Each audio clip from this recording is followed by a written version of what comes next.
BNP সরকারের আমলে নতুন শিক্ষামন্ত্রীর অধীনে শুরু হতে যাচ্ছে দেশের অন্যতম বৃহৎ পাবলিক পরীক্ষা মাধ্যমিক স্কুল সার্টিফিকেট ও সমমান। আগামীকাল থেকে শুরু হওয়া এই পরীক্ষায় অংশ নিচ্ছে প্রায় 18.5 লাখ শিক্ষার্থী। শিক্ষা বোর্ডগুলোর কঠোর নজরদারি, নতুন নীতিমালা এবং প্রশাসনিক তৎপরতায় এবারের পরীক্ষা ভিন্ন মাত্রার পরিবেশে অনুষ্ঠিত হতে যাচ্ছে বলে মনে করছেন শিক্ষা সংশ্লিষ্টবিদরা। পরীক্ষা সুষ্ঠু এবং নকলমুক্ত রাখতে গত 2 সপ্তাহ ধরে প্রায় প্রতিদিনই জরুরি নির্দেশনা জারি করেছে আন্তঃশিক্ষা বোর্ড। সারা দেশের ৩,২০৯টি পরীক্ষা কেন্দ্রকে সিসিটিভি ক্যামেরার আওতায় আনা হয়েছে, যা এবারের পরীক্ষার অন্যতম বড় পরিবর্তন হিসেবে দেখা হচ্ছে।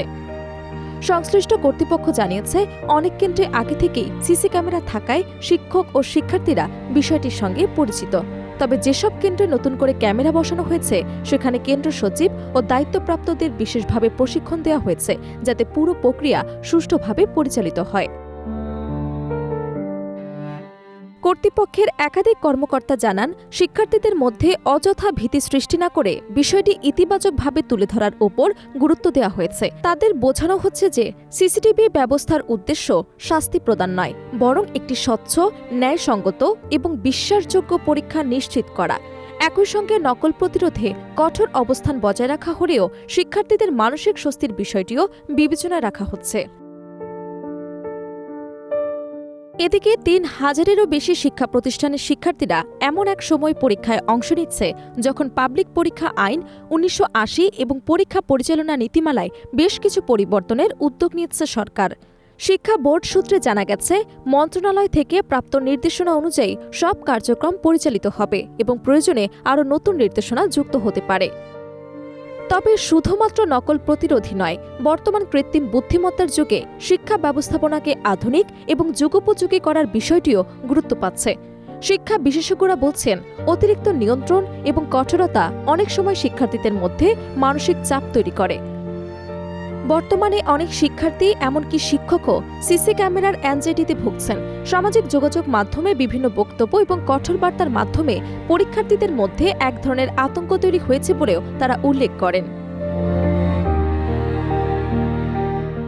বিশেষজ্ঞদের মতে, বর্তমানে পরীক্ষাকে অতিরিক্ত গুরুত্ব দেওয়া হচ্ছে, যেখানে মূল গুরুত্ব পাওয়া উচিত ছিল শিক্ষার মানোন্নয়নে।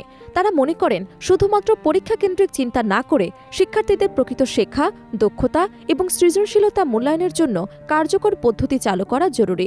এতে শিক্ষা ব্যবস্থা আরও বাস্তবমুখী এবং ফলপ্রসূ হবে।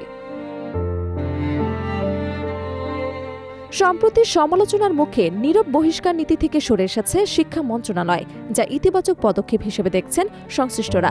তাদের মতে, ভুল স্বীকার করে দ্রুত সংশোধন আনা একটি ভালো উদাহরণ। তবে এখনও কিছু নিয়ম রয়েছে যেগুলো অপ্রয়োজনীয় এবং শিক্ষার্থীদের শেখার প্রক্রিয়াকে বাধাগ্রস্ত করতে পারে। এসব নিয়ম পূর্ণ বিবেচনা করে যুগোপযোগী নীতিমালা প্রণয়নের আহ্বান জানিয়েছেন শিক্ষাবিদরা। অন্যদিকে শিক্ষামন্ত্রী শিক্ষার্থীদের আশ্বস্ত করে বলেছেন, পরীক্ষাকে ঘিরে ভয়ের কোনো কারণ নেই। তিনি পরীক্ষার্থীদের নির্ভয়ে এবং আত্মবিশ্বাসের সঙ্গে পরীক্ষায় অংশ নেওয়ার আহ্বান জানান। তার মতে, মানসম্মত শিক্ষা নিশ্চিত করতে হলে শিক্ষার্থীদের প্রশিক্ষণ এবং দক্ষতা বৃদ্ধি অত্যন্ত গুরুত্বপূর্ণ।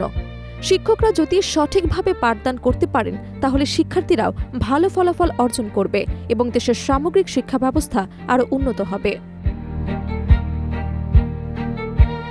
21 এপ্রিল শুরু হওয়া এসএসসি ও সমমানের লিখিত পরীক্ষা শেষ হবে আগামী 20 মে। এরপর 7 জুনের মধ্যে ব্যবহারিক পরীক্ষাও সম্পন্ন হবে। সংশ্লিষ্ট কর্তৃপক্ষ আশা করছে, সব মিলিয়ে এবারের পরীক্ষা সুষ্ঠু, স্বচ্ছ এবং ইতিবাচক পরিবেশে সম্পন্ন হবে এবং শিক্ষার্থীরা তাদের মেধার যথাযথ মূল্যায়ন পাবে।